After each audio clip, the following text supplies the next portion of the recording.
श्रावणात येणारा आणखी एक महत्त्वाचा सण म्हणजे नारळी पौर्णिमा। नारळी पौर्णिमा आणि रक्षाबंधन बऱ्याचदा एकाच दिवशी असते। कोळी समाजात हा उत्सव अगदी मोठ्या उत्साहाने साजरा केला जातो। कोकणात या दिवशी समुद्रात नारळ अर्पण करून पावसामुळे खवळलेल्या समुद्राला शांत करण्याची रीत आहे। नारळी पौर्णिमा म्हटलं की सर्वात आधी आठवतो तो म्हणजे नारळी भात। चला तर मग आज आपण नारळी भात करूया। नारळी भातासाठी लागणारे साहित्य आहे 2 वाट्या तांदूळ, शक्यतो जुना घ्या, इथे मी बासमती तांदूळ घेतला आहे। 4 वाट्या पाणी, 2.5 वाट्या चिरलेला गूळ, इथे मी गुळाची पावडर घेतली आहे। 1 वाटी ओलं खोबरं खोवलेलं, 3-4 चमचे तूप, 6-7 लवंगा, वेलदोड्याची पूड, आवडत असल्यास जायफळ, बेदाणे, काजू, बदामाचे काप आपल्याला वरून गार्निशिंग साठी, आणि किंचित मीठ। सुरू करूयात। आपण तांदूळ धुवून घेऊया।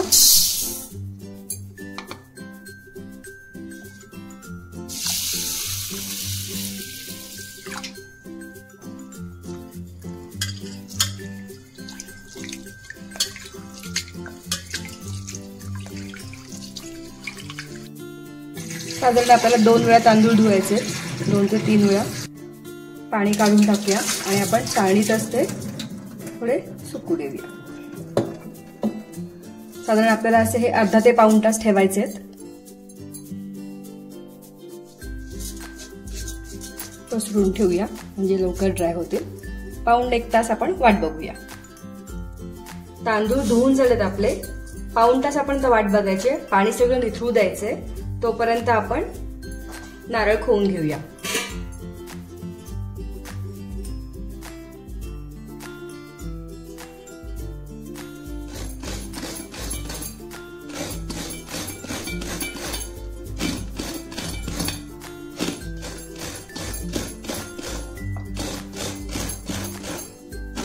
बदाम सोलून घेऊया।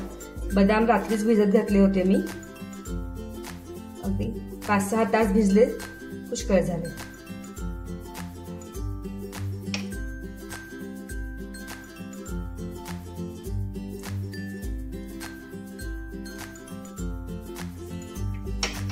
काजूचे काप करून घ्या।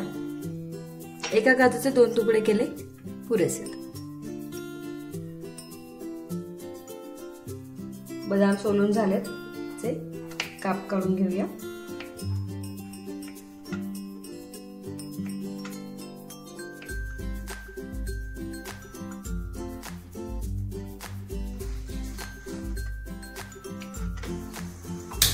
गॅस चालू करून घेऊया।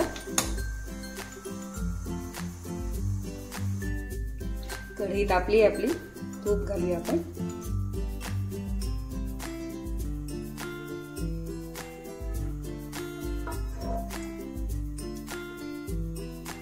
आपण काजू परतून घेऊया।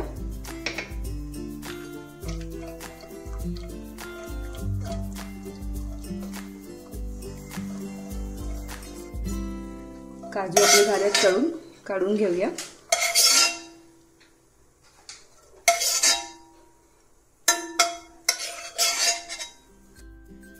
त्यातच लवंगा घालून घेऊया।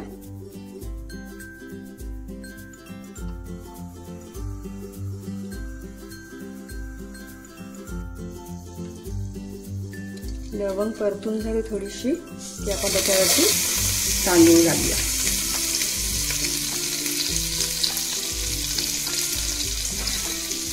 आणि अलगद हाताने मिक्स करूया। तांदूळ परतून होईपर्यंत आपण 4 वाट्या पाणी गरम करून घेऊया। ज्या वाटीने आपण तांदूळ घेतलाय त्याच वाटीने आपण पाणी मोजून घ्यायचंय।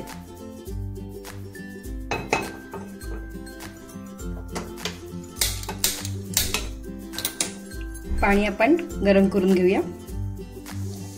2-3 मिनिटे आपले तांदूळ चांगले परतून झालेले आहेत। लवंगाचा सुगंध सुटलेला आहे छानपैकी, आणि आपलं पाणी सुद्धा उकळी आलेली आहे पाण्याला। आता आपण याच्यामध्ये खोवलेला नारळ, आपलं खोबरं घालूया।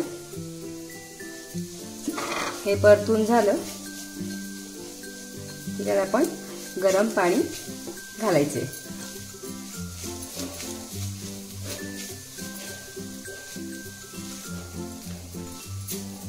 आता आपण ह्याच्यामध्ये पाणी घालूया। आपण प्रमाण घेतलं आहे 2:4, पण तांदूळ जुना असल्यामुळे थोडं पाणी जास्त लागू शकतं, तुम्हाला शिजताना कळेल। आणि थोडंसं किंचित मीठ घालूया।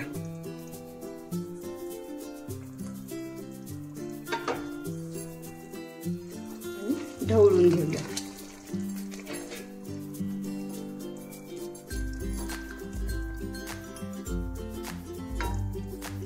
तांदूळ जुना असल्यामुळे मला एक्स्ट्रा 1 वाटी पाणी लागलं आहे। मी 1 वाटी गरम पाणी ऍड केलंय। आता आपण हे 10 मिनिटं वाफ काढून भात शिजवून घेऊया। 7-8 मिनिटं झालेत, आपण इथे चेक करून घेऊया। अजून वेळ लागणार आहे। या स्टेजला तुम्हाला वाटलं की अजून पाणी घालण्याची गरज असेल तर गरम करूनच पाणी घाला। आपण एकदा चेक करून घेऊया। शीत आपलं शिजलं आहे।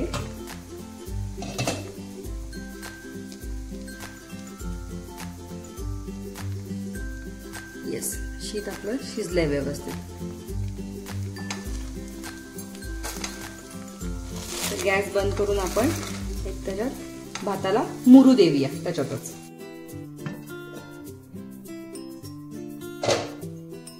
भाताची चांगली वाफ मुरली आहे। आपण आता ह्याच्यामध्ये गूळ घालूया।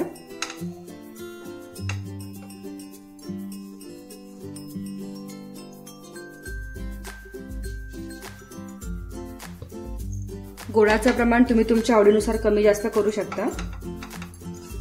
अलगद ढवळून घ्या।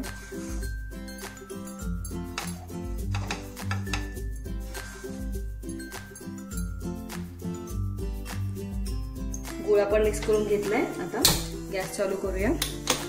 गॅस मंदच राहू देत।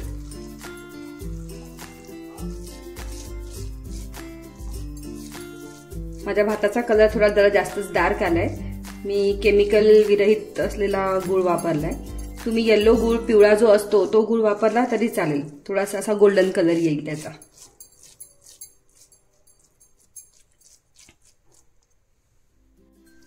बदामाचे काप घालून घेऊया।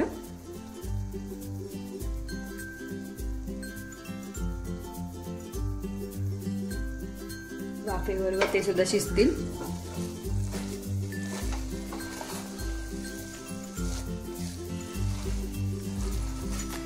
आणि खाली लागणार नाही याची काळजी घ्या। पातेल्याच्या खाली तवा ठेवलात ना तरी उत्तम, म्हणजे मंद आचेवर तो छान त्याचा शिजून होईल।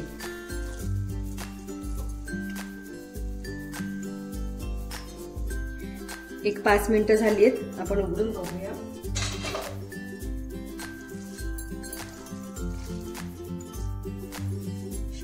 होतोय आपला अजून। आपण वेलदोड्याची पूड घालूया।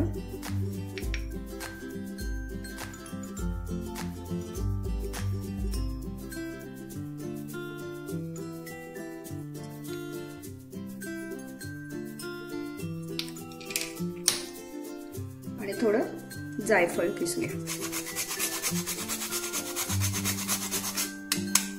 जायफळाचा एक सुगंध छान येतो। मिक्स करून घेऊया।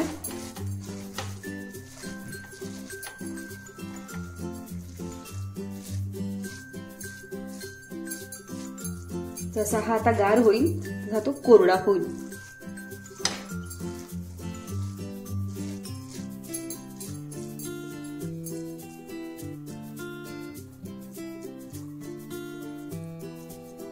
गॅस बंद करून आपण झाकण घालून ठेवूया।